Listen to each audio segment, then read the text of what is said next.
So, what is Misyar? Misyar is essentially it's a girlfriend or mistress that some Muslims have legitimized and said that a Misyar marriage, which basically it involves usually a woman foregoing one or many of her Islamic marital rights. So the right to maintenance, the right to the husband to spend the night with her. If she foregoes those rights, then you could say it's like a misyar arrangement.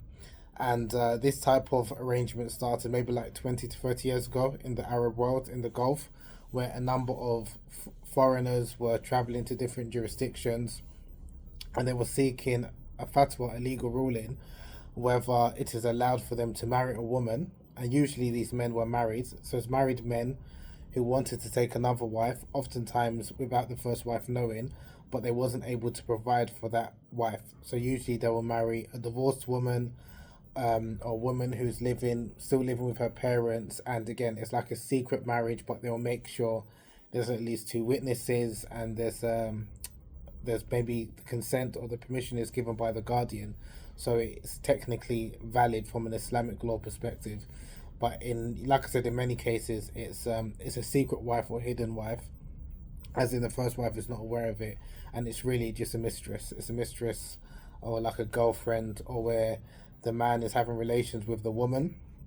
And oftentimes, what happens in practice is that men will enter these arrangements and they know that they're going to divorce this woman, usually when they go back to their country or after they fulfilled their needs, or they get bored, or someone finds out. So it's usually a short term temporary marriage, but they say that it's technically not a temporary marriage like a mut'ah, because he doesn't verbalize his intention, but for all intents and purposes, in reality it's really like a temporary marriage or short term marriage, a pleasure marriage, and a, like I said, a secret marriage, for a man to basically legitimize having an affair. In some cases where men travel to different countries, misyar is a cover for prostitution or a cover for sexual tourism, and this happens unfortunately in poorer Muslim countries like Egypt, Malaysia, Indonesia, and Morocco, and I've seen this firsthand.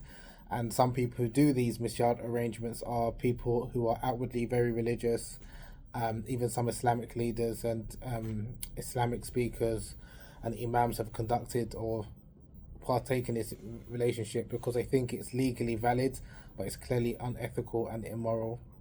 But again, like I said, it's really just a girlfriend, and Allah knows best.